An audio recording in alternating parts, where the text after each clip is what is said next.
17 janvier 1961, 17 janvier 2014, cela fait 53 ans qu'est quitté Patrice Emery Lumumba. C'est vendredi, quelques personnalités ont fait les tours devant son monument pour déposer les gerbes de fleurs.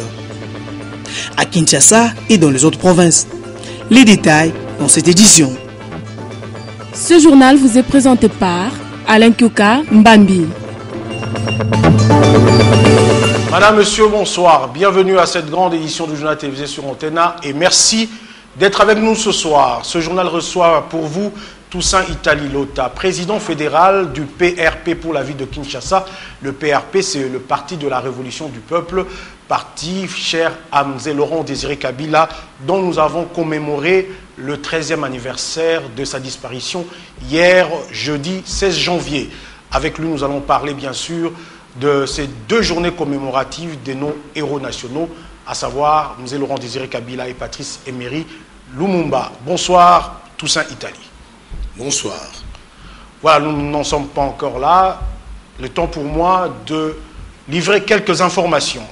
Eh bien, 53 ans se sont déjà écoulés depuis l'assassinat de Patrice Emery Lumumba. Aujourd'hui encore, les Congolais se souviennent toujours de lui, le tout premier ministre du Congo indépendant. Les autorités tant civiles que militaires sont allées ce vendredi 17 janvier 2014 fleurir le monument dédié à ce héros national, monument situé devant la place de la reconstruction, ex-échangeur à Limete. Patrick Borel Mukendi et Guy Mawessi, reportage. C'est devenu une coutume pour le peuple congolais de penser chaque 17 janvier à l'héros national Patrice Emery Lumumba. Pour ces vendredis, une foule immense a inondé la commune de Limete, plus précisément où est érigé son monument. Plusieurs personnalités du pays, à savoir le chef du gouvernement Matata Ponyo, le président de l'Assemblée nationale Aubin Minakou, du Sénat Kengo Adondo, les autorités de la police nationale congolaise et quelques membres de partis politiques sont venus rendre un énième hommage à ces combattants de la liberté assassinés avec ses deux collaborateurs. Tout a commencé par les dépôts des gerbes de fleurs et ensuite les signatures dans les livrets d'or. Le peuple congolais sait que Lumumba était une figure marquante, un véritable héros populaire. Lumumba disait, je cite, « L'indépendance du Congo, si elle est proclamée aujourd'hui dans l'entente avec la Belgique, pays ami avec qui nous traitons d'égal à égal, nul Congolais digne de ce nom ne pourra jamais oublier cependant que c'est par la lutte qu'elle a été conquise. Une lutte de tous les jours, une lutte ardente et idéaliste, une lutte dans laquelle nous n'avons ménagé ni nos forces, ni nos privations, ni nos souffrances, ni notre sang. » Fin des citations. Et puis, les Anamongo n'ont pas manqué à ce rendez-vous. Ils ont eux aussi commémoré à leur manière le 53e anniversaire de la disparition d'un des leurs, à savoir Patrice Emery Lumumba, qui au fait était issu du grand peuple Tétéla. Lilas Ndani, reportage. Les peuples Adamongo ont pris d'assaut la place Lumumba à Limete 18e rue pour y déposer un gerbe de fleurs en donnant un sens particulier à la date d'aujourd'hui. Car selon eux, Patrice Emery Lumumba avait la vision de libérer la nation congolaise de la colonisation, mais n'a pas eu le temps matériel pour accomplir sa mission. Aujourd'hui, la vision de Lumumba est mise en écart. C'est ainsi, nous qui avons compris sa vision, nous avons créé le nationalisme croyant, le nationalisme de l'équilibre, pour mettre en application ce que Lumumba nous a laissé comme idéologie politique.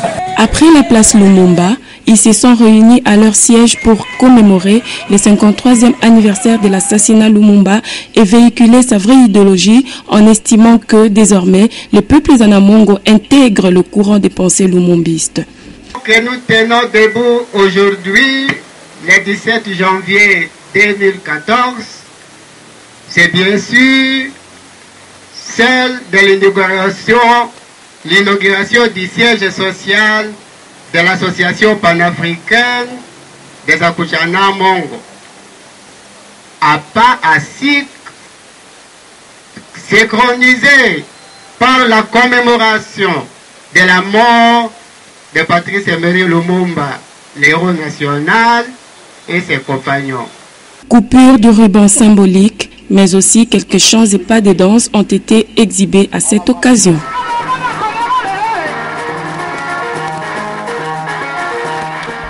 Alors, comment a vécu Patrice Emery Lumumba? Quel a été son parcours politique jusque ce 17 janvier 1961 où il a trouvé la mort au Katanga, éliminé sur ordre des forces impérialistes?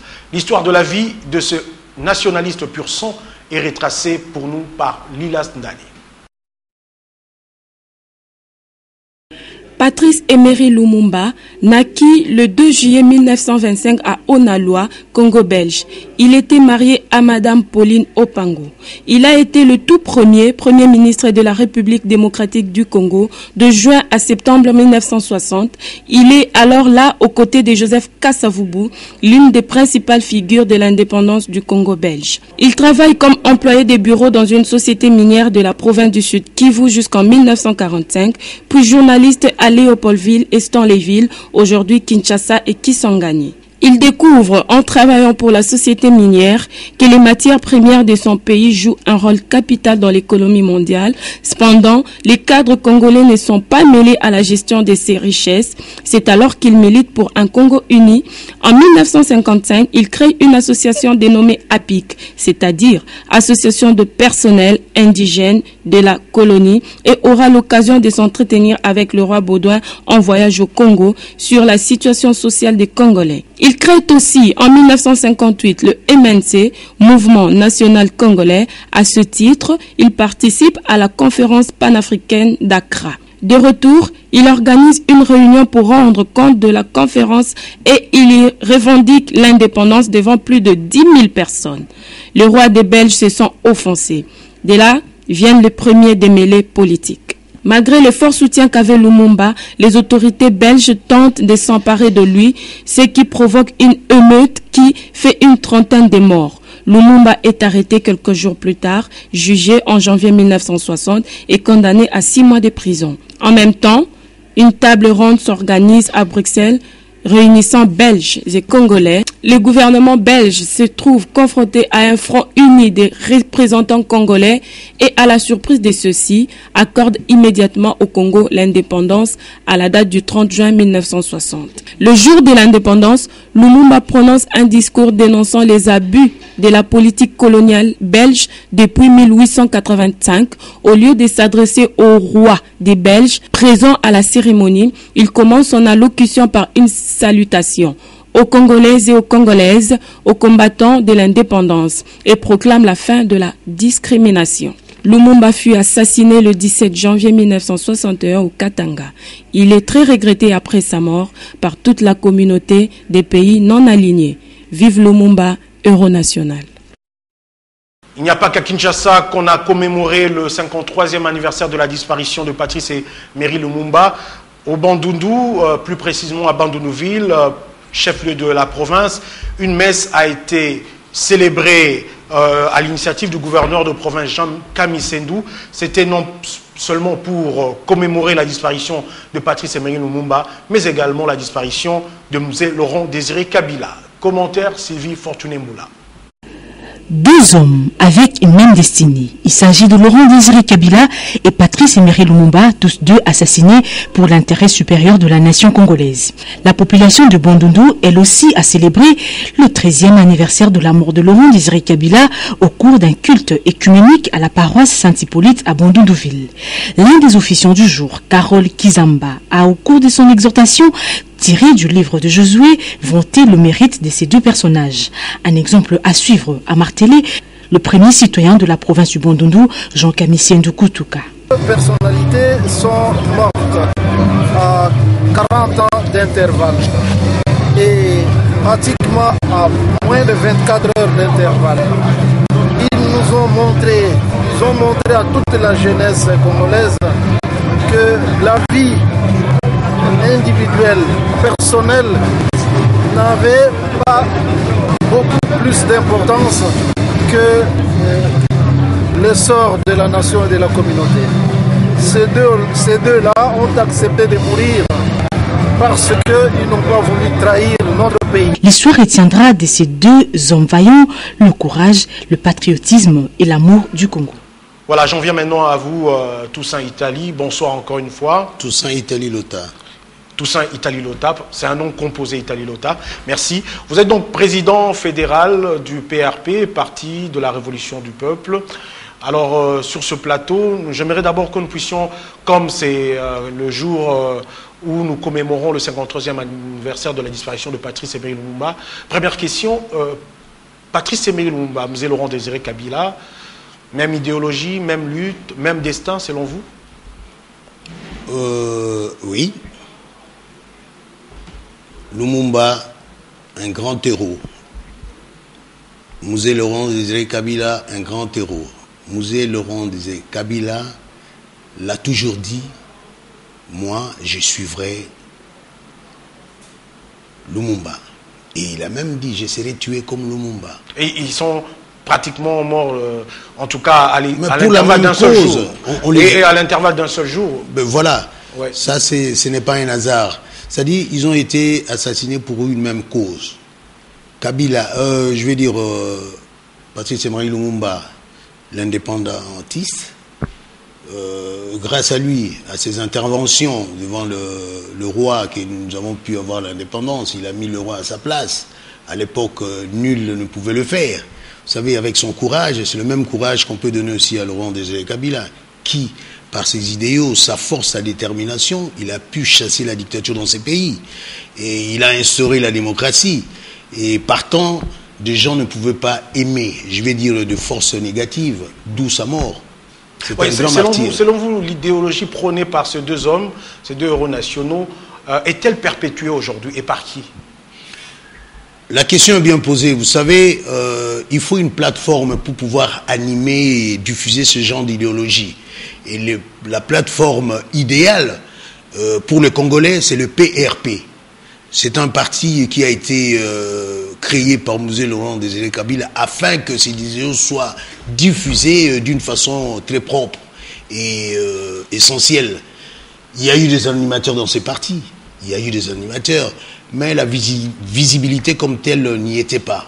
Et nous sommes là, avec une bonne structure, pour enfin donner une cure de jouvence dans ces partis-là. Il y a aussi le PPRD qui se réclame de la pure souche de M. Laurent Désiré Kabila. Vous savez... Vous n'avez pas une même idéologie avec le PPRD? Laissez-moi vous répondre. Vous savez, il y a une mère et un enfant. Il y a toujours un lien. Le PPRD, c'est un parti, et le PRP, c'est aussi un autre. D'où les deux partis sont là, et dans une alliance qu'on appelle la majorité pour soutenir le pouvoir. Donc, nous avons le même sang. Mais aujourd'hui, beaucoup de Congolais se demandent où sont partis la plupart des compagnons de la Révolution, le compagnon de la Révolution du 17 mai, les compagnons de M. Laurent Désiré Kabila, parce qu'on se rend compte que la plupart d'entre eux ont plutôt reculé, et vous avez pris leur place. Aujourd'hui, c'est vous qui apparaissez le plus. La vie est faite comme ça. Ce que j'ai à dire, c'est le respect à leur toute personnalité. Hein? On doit du respect à ces gens de personnes, des compagnons de la Révolution, les compagnons, je vais dire, de M. Laurent Désiré Kabila. Ils méritent le respect. Ils étaient tout autour de notre père fondateur pour lui donner aussi des idées. Respect à leur personnalité. Mais pour mieux diriger un parti, il faut des animateurs. On dit les absents ont toujours raison d'avoir tort. Il fallait beaucoup de visibilité pour ce parti. Et nous sommes là pour animer ce parti. Dans le bon sens. Justement, je disais hier, vous avez commémoré ce 13e anniversaire de la disparition de M. Laurent Désiré Kabila. C'est vrai que lorsque vous allez par exemple devant le mausolée, vous n'avez pas les mêmes émotions que ceux qui ont vécu avec lui? Pourquoi pas?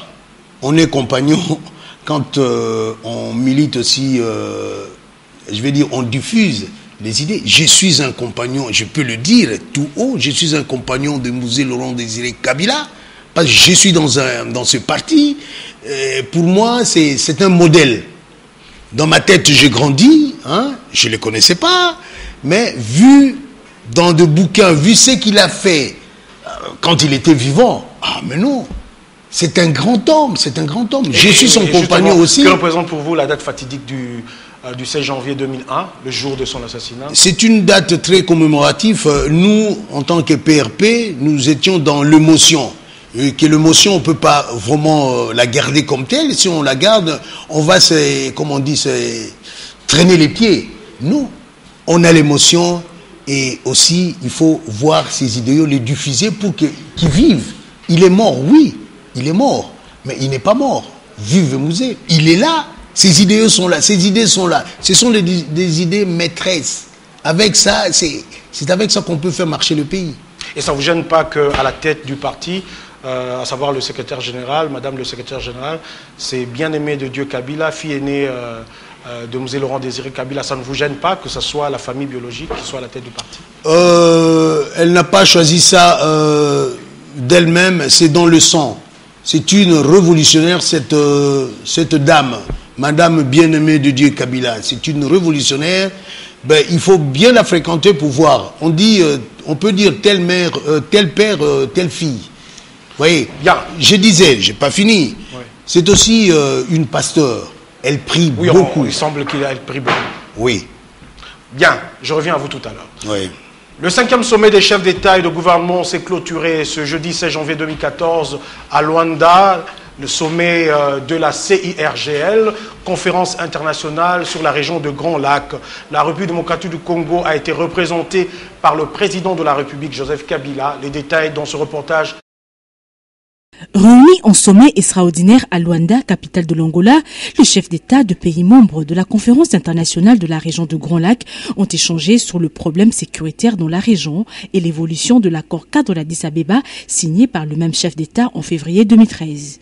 Le coordonnateur du MNS, François Mombachi-Chimbi, parle des enjeux qui représentaient ces sommets dans le dénouement du conflit armé qui a prévalu au Nord Kivu. C'est dans le cadre principalement de la CIRGL que la recherche d'une solution dite politique avait été menée et que donc la conclusion qui a eu lieu donc au mois de décembre dernier, le 12, à Nairobi, stipule également que du point de vue de la CIRGL maintenant, nous puissions entrer dans la phase de la stabilisation et que pour nous, République du Congo, il est très important de savoir à partir de quel type de leadership, au sens de cette grande organisation de notre sous-région, les choses vont pouvoir se faire, hein, puisque tout ce qui s'est fait en réalité jusqu'à présent, c'était sous la conduite du président Museveni, tout le monde le sait.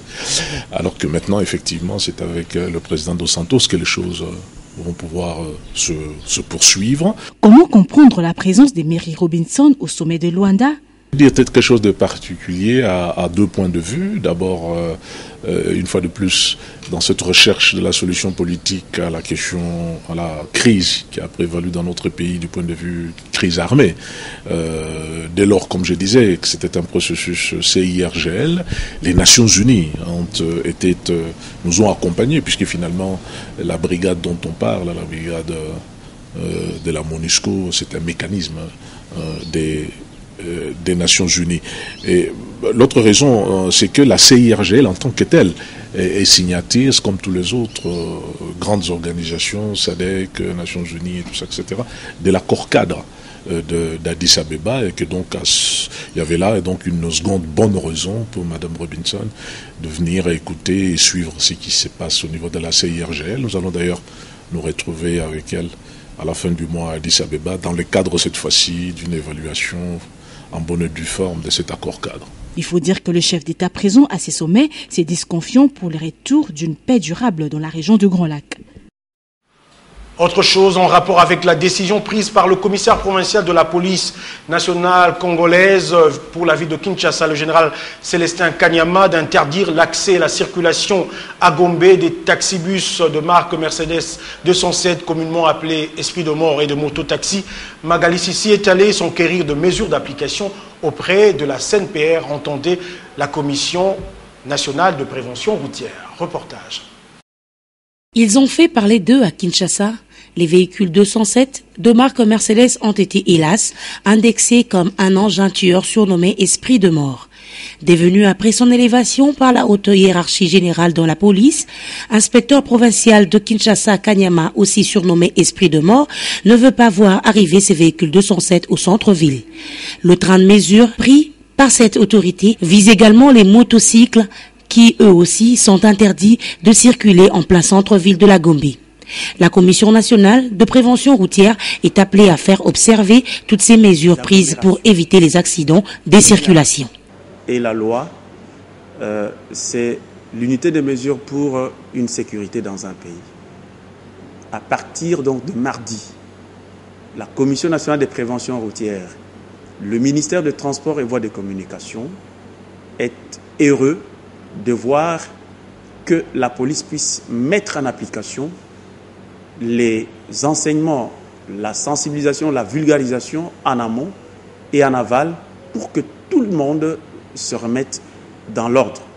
35 ans de désordre fini, maintenant c'est l'ère de la civilisation routière dans notre pays.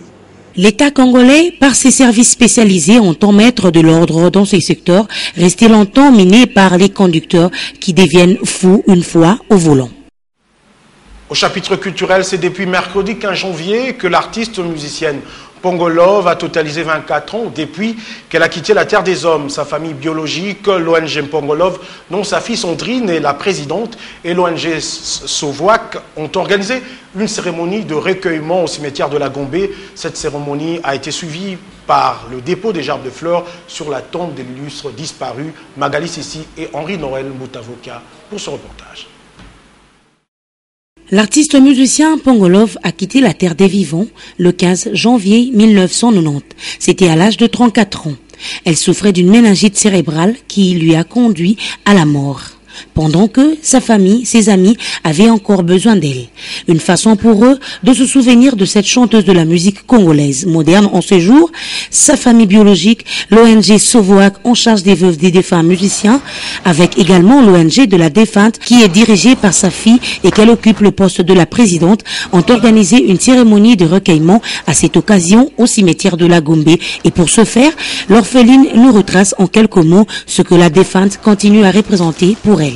En tant qu'artiste, c'est une femme qui a su braver son état physique, son handicap pour devenir icône de la société. La Fondation s'occupe des femmes vivant avec handicap. Nous les apprenons à savoir se prendre en charge. Pour la journée d'aujourd'hui, c'est le 24e anniversaire de la mort de maman.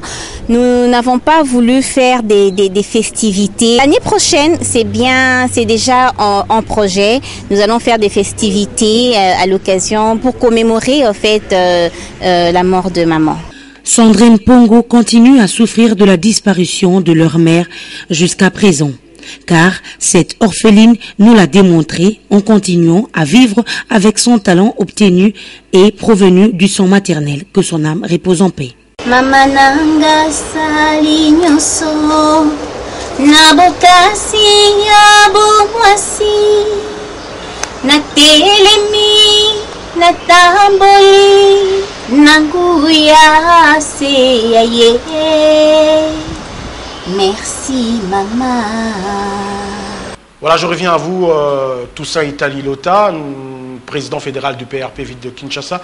Nous sommes pratiquement arrivés au terme de cette grande édition du journal télévisé. Peut-être deux petites questions avant de boucler ce journal. Aujourd'hui, qu'est-ce que vous pouvez recommander aux Congolais lorsque vous regardez l'idéologie de Musée? Vous savez, vendre Musée, ça vaut pas la peine. Quand on parle de Musée, les gens se retrouvent facilement. C'est une personnalité qui a été adulée par le peuple congolais. La preuve, dans la cathédrale centenaire, on n'a pas lancé des invitations aux gens. La population était là. Ça, c'est pour dire, nous venons saluer sa mémoire. La mémoire d'un grand homme, un héros national. Vous vous réclamez de l'idéologie de Musée, mais apparemment, le PRP prône le fédéralisme, et Musée ne prônait pas le fédéralisme. Vous savez, qu'est-ce qui explique cette différence? Ben voilà, je vais bien vous répondre.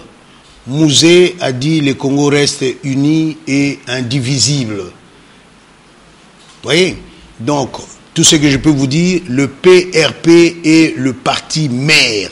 C'est à partir de PRP que vous avez vu de petits partis naître. Parce qu'il y avait la dictature, on pouvait pas voir ce genre de parti naître. Donc avec la révolution qu'a amené Laurent Désiré Kabila, il y a eu ce genre d'explosion de partis. Mais nous sommes dans la majorité avec tous les partis qui se disent majoritaires et nous sommes là pour s'animer et soutenir le pouvoir. Vous êtes pour le fédéralisme, oui ou non? Dire le fédéralisme, ça c'est pour un chacun et je ne peux pas répondre.